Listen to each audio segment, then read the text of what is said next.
105 UP के विधायकों ने योगी जी के खिलाफ चिट्ठी लिखी थी, उसको लेकर मौर्य जी घूम रहे थे।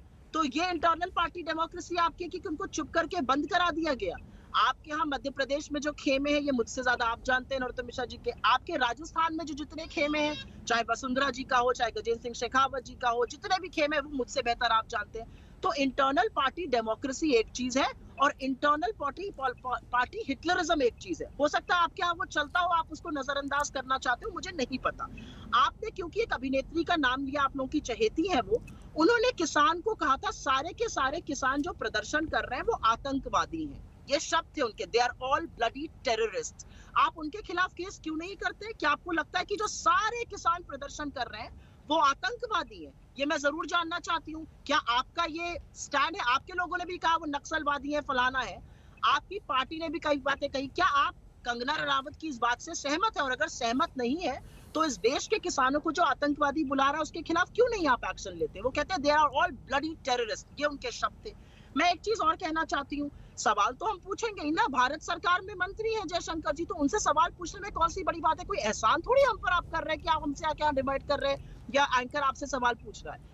अगर लोकतंत्र, चुनी हुई सरकारों को गिराना है लगातार, चाहे अरुणाचल हो, मणिपुर हो, नागालैंड हो, मध्य प्रदेश हो, गोवा हो, कर्नाटक हो, चुनी हुई सरकारों की खरीद फरोख्त करना अगर आपको लगता है लोकतंत्र है, और यहाँ बैठकर आप लोग कहते हैं ये तो होगा, बचा लो, और इसको आप चाणक्य नीति कहते हैं, जबकि ये क्लियर हॉर्स ट्रेडिंग का मामला है, दमन का मामला है, तो ये लोकतंत्र आपके हिसाब से होगा। हमारे हिसाब से ये लोकतंत्र की हत्या है, दिन दहाड़े लोकतंत्र का दमन है। एक मिनट और, किसानों के खिलाफ एनआईए लगाना लोकतंत्र है? किसानों को 50 लाख का नोटिस भेज देना लोकतंत्र है?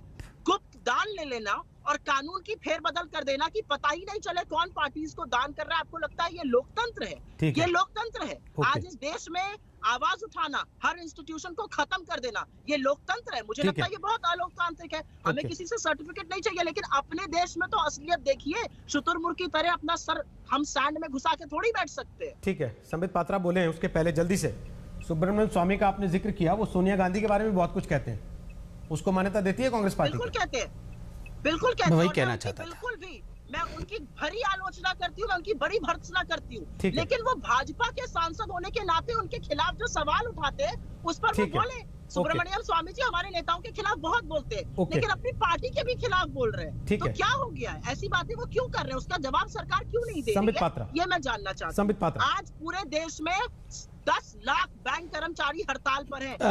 रवैया सरकार का आंखों पे पट्टी बांध दही जमा। रोहित जी, अब मेरी बारी है, मैं बोल लूं? बोलिए। ठीक है, देखिए सुब्रमण्यम स्वामी जी, देखिए सुब्रमण्यम स्वामी जी का यहाँ 5 बार जिक्र हुआ, तो मैं भी बता दूं, सुब्रमण्यम स्वामी जी ने सोनिया गांधी जी के बारे में, जब सोनिया गांधी जी इटली में थी, क्या करती थी, उसके बारे में सुब्रमण्यम स्वामी जी ने एक वीडियो भी जारी किया हुआ है, उसको भी अपलोड करके उस पर भी कांग्रेस पार्टी जवाब दे। और सोनिया गांधी और राहुल गांधी जी को नेशनल हेराल्ड में कोर्ट में भी घसीट के लेके गए हैं, उस पर भी जवाब दीजिए। बहरहाल इन्होंने कहा उत्तराखंड में 2-2 सीएम बदल गए, इस कारण से देश में लोकतंत्र समाप्त हो गया। मुझे तो समझ में नहीं आ रहा है, सीएम बदलने से लोकतंत्र कैसे समाप्त हो गया? ये तो एक ओपन प्रोसेस है, अच्छी बात है, लोकतंत्र में सीएम बदल गए तो इसमें लोकतंत्र कैसे समाप्त हो गया? तीसरी बात, इन्होंने कहा किसान के खिलाफ एनआईए लग गया। 26 जनवरी में, मैं आज स्पष्ट कर दूं, 26 जनवरी में जिन लोगों ने लाल किले में जाके हुड़दंग किया, जिन लोगों ने लाल किले में जाके तिरंगे के साथ असम्मान किया, वो लोग किसान नहीं थे।